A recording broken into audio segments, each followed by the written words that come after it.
Brilliant. So we're on to the parable of the shrewd manager. So chapter 16, verses 1 to 15. So Jesus told his disciples, there was a rich man whose manager was accused of wasting his possessions. So he called him in and asked him, what is this I hear about you? Give an account of your management, because you cannot be manager any longer. The manager said to himself, what shall I do now? My master is taking away my job. I'm not strong enough to dig, and I'm ashamed to beg. I know what I'll do, so that when I lose my job here, people will welcome me into their houses. So he called in each one of his master's debtors. He asked the first, how much do you owe my master? 3,000 liters of olive oil, he replied. The manager told him, take your bill, sit down quickly, and make it 1,500. Then he asked the second, and how much do you owe? 30 tons of wheat, he replied. He told him, take your bill and make it 24. The master commended the dishonest manager because he had acted shrewdly. For the people of this world are more shrewd in dealing with their own kind than are the people of the light. I tell you, use worldly wealth to gain friends for yourselves, so that when it is gone, you will be welcomed into eternal dwellings. Whoever can be trusted with very little can also be trusted with much. And whoever is dishonest with very little will also be dishonest with much. So if you have not been trustworthy in handling worldly wealth, who will trust you with true riches? And if you have not been trustworthy with someone else's property, who will give you property of your own? No one can serve two masters. Either you will hate the one and love the other, or you will be devoted to the one and despise the other. You cannot serve both God and money. The Pharisees who loved money heard all this and were sneering at Jesus. He said to them, you are the ones who justify yourselves in the eyes of others, but God knows your hearts. What people value highly is detestable in God's sight. This is the word of the Lord. Well, so over to Trine then, who's going to unpack this fun parable for us. Clear as mud, that one, isn't it? It's a weird old parable. I have to say, if I'm perfectly honest, I've kind of hopped over this one a few times because it's a bit confusing, isn't it? Some of it makes perfect sense and some of it is quite confusing. And it needs a bit of unpacking. Oh, saying that, and then you've got me unpacking it. We got to look at this. Brilliant. As usual, Jesus speaks here, and when he speaks in parables and saying things, there's always so many layers to it. There was direct messages to the Jewish people at the time that would have spoken to them very directly, as well as what the parable is saying to us all and to us now today, because that's the amazing thing about the Bible. It doesn't just speak into one time, it speaks into eternity. And so I'm going to just focus on what stood out to me from this passage when I was reading it and praying about this, what I felt Jesus was telling us about and what to share. And that is kingdom currency. Kingdom currency. Oh, this is an example that talks about money and specifically and how it's managed. And there's a lot of talk about money at the moment. We're getting a little bit bored of it probably from the news and the state of our currency. It's quite depressing. If anything, we can't quite imagine a world that is not driven by money at the moment. But kingdom currency is, however, very different from earthly currency, which is a game changer if you want to know what true riches are, if you want to gain true riches. And I know the Bible talks fairly much about money. Jesus talks about money quite a lot. The Bible talks about money, about giving and how we deal with our wealth and how we deal with things. And I'll tell you what, I don't think that's because God cares about money. I don't think he cares about money at all. We care about money. We are a bit obsessed with money. And God, Jesus, is obsessed with our hearts. And that's why he has to talk about money, because it stands in our way. It's the one thing that quite often blocks us from seeing the true riches in life. So in order to understand this parable, I believe we need to look at something. We need to look at the two types of kingdoms that we are dealing with. There are two types of kingdoms. There's the earthly kingdom, which is the one that we find ourselves in, the physical kingdom that we live in. And then there's the heavenly kingdom, the kingdom of God, the kingdom Jesus is telling us about in all of these parables, where God's laws applies, where his values are what matters. God's kingdom operates in a very different way from this earthly kingdom that we find ourselves in. That's why it's often considered to be, it's often called the upside down kingdom. Jesus' kingdom is like the upside down kingdom because his teachings and ways of doing things goes against the rules and norms of this world.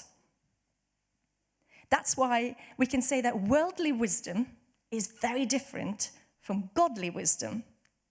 You can have heaps of godly wisdom and be seen as a fool in this world, and vice versa. And we live here on this earth. We find ourselves in this physical realms with all the norms and rules that comes with that. But as Christians, we are citizens of heaven with all the rules and norms that comes with that. It's like a tug of war, and we have to decide which side we're tugging for. And if you've ever had a tug of war, you know that you can't just sort of go, I'm going to tug a little bit for each side. It doesn't work like that. We tug in one direction for one team, and then sometimes we're thrown here and there a little bit back and forth because that's just how it works. But we know where we're going. We know where we're aiming for. You can't tug for both teams. I want to give you an example of godly wisdom. In 1966, a 22-year-old blonde British girl who's just graduated from the music college in London feels a calling on her life. She feels like she needs to go out and be a missionary in the world. She goes to different mission agencies and they all turn her down. They can't support her. But she feels this call and she knows God has called her.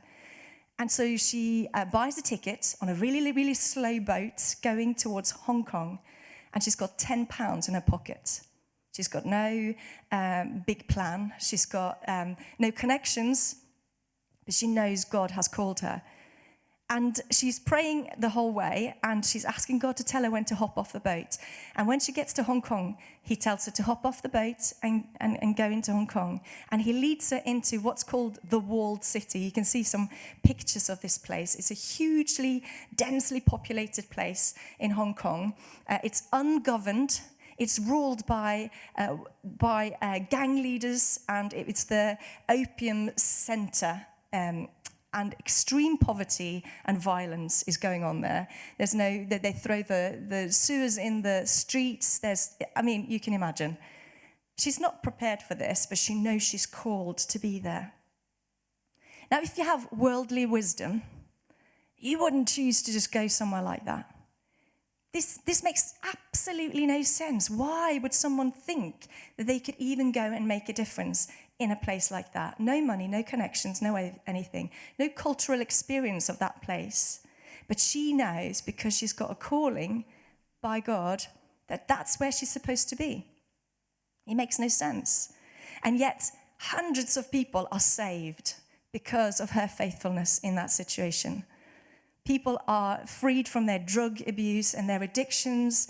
Gang crime leaders fall on their knees before Jesus. It's an amazing read. If you want to read the book, it's called Chasing the Dragon. Fantastic. Godly wisdom is insanity in the eyes of the worldly wise. It makes no sense. Now, there's earthly and heavenly kingdoms, a tug of war. Just bear that in mind as we look at today's parable. It's basically a parable about using our riches for God's kingdom and being good stewards here on earth. But it's told in a way that forces us to double take and think. So there's a rich man, and he owns all these riches, and he's got a manager who's responsible for managing these riches and looking after them and the profits and all that stuff. But he finds out that he's just been wasting it or using it for his own gain. He's a dodgy manager, but shrewd. So the rich man obviously isn't happy about this, and he wants to have him fired. And he also wants to see the books and see what he's done. And now this shrewd manager has a little panic because he says he knows that he can't dig, he can't do any manual labor jobs to earn a living, and he's also too proud to go out and beg. So he doesn't know what to do, but he's got a bit of wit about him. He's shrewd, he's clever. So he calls in the people who owes money to this rich master, and he says, listen, I'm going to just make you a little deal. So how much do you owe him? Let's just take a third off. Oh, let's take half of it off. It's a bit like if the bank manager called you in and said, hey, I can see your mortgage. Let me cut the interest rates off it. Or I'll take a third off your mortgage. Hey, I'll half your mortgage. No strings attached. Just, maybe buy me a meal from time to time. We'd do that, wouldn't we? We'd remember this person. He's buying himself friends. He's shrewd. He gets favors so that when he's thrown out into the streets, he can land on his feet. And this is the confusing part of the parable, because when the rich man sees what he's done, this whole crime, he kind of goes, wow, well done. Just confusing, isn't it? I guess it's a bit like if you watch like a crime drama or a gangster thing and you see the villain kind of come up with some clever move and you go, yeah, that's wrong, but clever. That's clever. You can't help but kind of applaud the crime, even though you know it's wrong, but it's clever. I guess it's a bit like that. But it's confusing, because what on earth is Jesus trying to tell us by telling a story like this? To up the crime level a bit, be a bit more mastermind, gangster-like? It seems like that at first, and that's why it needs a bit of unpacking. Because in a way, that is exactly what Jesus is telling us to do, just not in the way that we think. It's not about being shrewd and clever with our worldly resources, but it's rather to be shrewd and clever in the way we deal with the heavenly resources, how we deal with God's kingdom resources, the true currency that we should be following. This particular parable is talking about a story of two people in the earthly kingdom. And in our earthly kingdom, money, fame, recognition, stability, all of that is seen as riches. Looking out for ourselves, having a good life. Life is only here, remember, and we need to live our life. It's short, make the most of it. That is the currency of this kingdom that we live in, this physical kingdom. And this manager is working to secure his personal riches and have a good life for himself, making friends for himself to benefit him. And he's good at it. He's really good at it. That's why the rich man sort of takes his hat off for his cleverness. But the trouble is this: financial and personal gain will always end at some point. The earthly economy and the definition of riches are very fleeting. I mean, we can look at the world today. Just look at the news. Switch on the news one evening and we can see what state everything's in. It's not looking great. At some point, it will come to an end. And if we put our hope and trust in money, we can guarantee that it will come to an end at some point. Even if you're lucky, at the very best, when we die. We're not going to take any of these earthly riches with us. The manager was clever, making himself friends on earth that would see to his well-being, but only here on earth. The twist in this story is what Jesus says next, because he's kind of saying, look at this guy. Look at the world around you. See how clever they are at gaining riches for themselves, at building up their own little empires and kingdoms. They are so good at it. They're good at making friends for themselves, at doing things that benefits themselves, whilst you guys, children of the light, which is us Christians, by the way, you're not that clever with the kingdom currency. They are far better in dealing in worldly currency than you are at dealing with the currency of heaven. C.S. Lewis puts it like this: joy is the serious business of heaven. Joy, not just being happy all the time, by the way. Joy is something more profound. Joy is the serious business of heaven. Ian talked last week about the gifts of the Spirit, joy, peace, all these kind of gifts that comes out of that currency, the overflow of what we get from Jesus. And we are citizens of heaven. We're here on earth. This is where we find ourselves. We are still a people of light. But how often do we find ourselves tugging for the other team, tugging for the world and their norms and manners, thinking only of this life, defining our riches in the way that the world defines riches, in terms of money, success, wealth, security, good holidays, whatever it is that we want? Do we really know what kingdom currency even is? It says at the end of this passage that what people value highly is detestable in God's eyes. The definition of riches in the kingdom of God is, in other words, not money and success and wealth and fame and all that stuff. Now, there's nothing wrong at all with having worldly success and money and all of that. There's nothing wrong with that.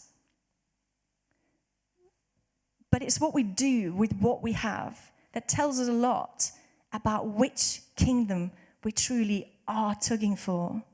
You can be rich or poor and struggle with this. It has nothing to do with money. It's where our heart truly is.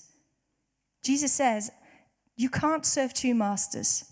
Either you will hate one and love the other, or you will be devoted to one and despise the other. You cannot serve both God and money. You cannot tug for both teams, in other words. That doesn't mean that we have to be poor and money is evil, but it does mean that if money is what you live for, if money in itself is what drives you, if you put money before God, if God has nothing to do over our finances and how we spend them, and that He's not part of that process, then money is your God. And that's what you'll be a slave to. When we give all of our lives to Jesus, our riches, however we might define them, must also be under God. We need to put everything under God and trust Him with Him. Trust that His goodness is above it. Now, this shrewd manager in this story, he's fully committed to the earthly resources. He's securing worldly riches for himself. He's not committed to be trustworthy or doing the right thing as an employee. He is committed to make friends, not for their sake, but for his sake. He wants life to be good for his sake, and he shows very little respect for his boss. And Jesus is kind of saying, be that committed. Be that good and clever about how you do things, but in the upside down kingdom way. We should be that committed about building God's riches on earth, making friends that will last into eternity, not for our own gains, for the blessing of God and His kingdom and the people around us. So what are true riches then? How can we really tug for God's team and His currency here whilst living in this world? Well, first of all, we have been given the biggest gift, the jackpot, the treasure. We have the good news of the gospel. We have salvation through Jesus. We've been given everything, whether we deserve it or not, whether we have lots of money or no money at all. We have been given the true riches, our salvation through Jesus Christ. And through that, we need to be clever about how we use what we have in sharing our wealth, putting others first, being honest, building up others in faith, loving our neighbor as ourselves, sharing our food and money with the poor, preaching the gospel, looking out for the marginalized and the outcast in society, standing up for what is true and right in a crooked world, making friends, true friends, bringing new friends with us into this life of eternity. What if we managed to take off the worldly goggles that we wear, clouding our eyes, and manage to truly see the riches of God's kingdom, a kingdom that never ends, good interest rates. In Matthew 6:19-21, it says, "Do not store up for yourselves treasures on earth, where moths and vermin destroy, and where thieves break in and steal.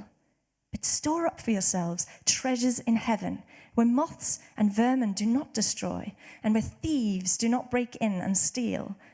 For where your treasure is, there your heart will be also. It's that thing again. Where is our heart? Who is first? What do we use what we have for? Jesus wants our heart. God has entrusted us here on earth to be good stewards with what he's given us.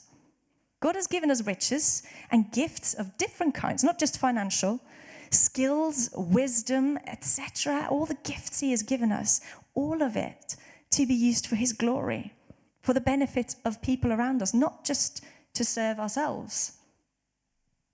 And the riches of heaven have a far better interest rate. It doesn't have an end or a cut-off point. It goes into eternity. It's forever. As Christians, we play a part in building up this heavenly kingdom here on earth. We are a part of a much bigger story than what we think and what meets the eye. We are called to be clever about it. Not in a break the law kind of way, but in a way that honors God. Be clever about how you spread the goodness of God around you. Make sure that his kingdom come as we pray, that his will be done on earth as in heaven. We can bring heaven down. We can play a part in bringing heaven down to earth to see his justice, to see his love done here on earth. We can tug this world towards God, his love and his justice. Now, you might feel called to do the job that you're doing. You might feel that that is your vocation, that God has given you a calling in that job. And you, if that is the case, then do your job for God. Whether it's a paid or unpaid job, do the job that you do for the glory of God. Or you might find that work is just a place you go to pay for food and pay the electricity bills and get by, keep afloat. And you might like the job or you might not like the job, but it might not be your vocation. In this case, it's still a platform for you to do God's will, for you to be light in this world, to live out your life in this upside down kingdom. You might be praying for your colleagues, whether they know it or not. Or you might stand up for what you believe is true, even in a time where people all come against you. We have all been entrusted with gifts to further God's kingdom. We all have a gift, whether we know what that gift is or not, of faith, healing, prophecy, evangelism, administration, teaching, helpers, hospitality. We all have a gift that goes beyond even what we do, a vocation that Jesus has given us. And our faith in Jesus sometimes makes us make decisions that doesn't make sense to others, because we live in a world that lives by different rules, but we must depend on godly wisdom in a worldly setting, and that is a challenge. Another great example of godly wisdom is Martin Luther King, someone who was godly wise. He abstained from violence and retaliation, and he led a people with humility and bold sacrifice to make known to a world a God of true power, a God that even at the face of death and humiliation has conquered and has won. A kingdom where Jesus is the only true leader and where justice and love reigns, and it will do into eternity. Are you using the riches God has given you here on earth in a wise way, in a godly wise way? The challenge for us here is to be clever about how we use our riches to grow this kingdom. Chase him, chase his heart, let him fill us, and let's walk out into this world with his light in us. Instead of being slaves to what this world claims to offer us.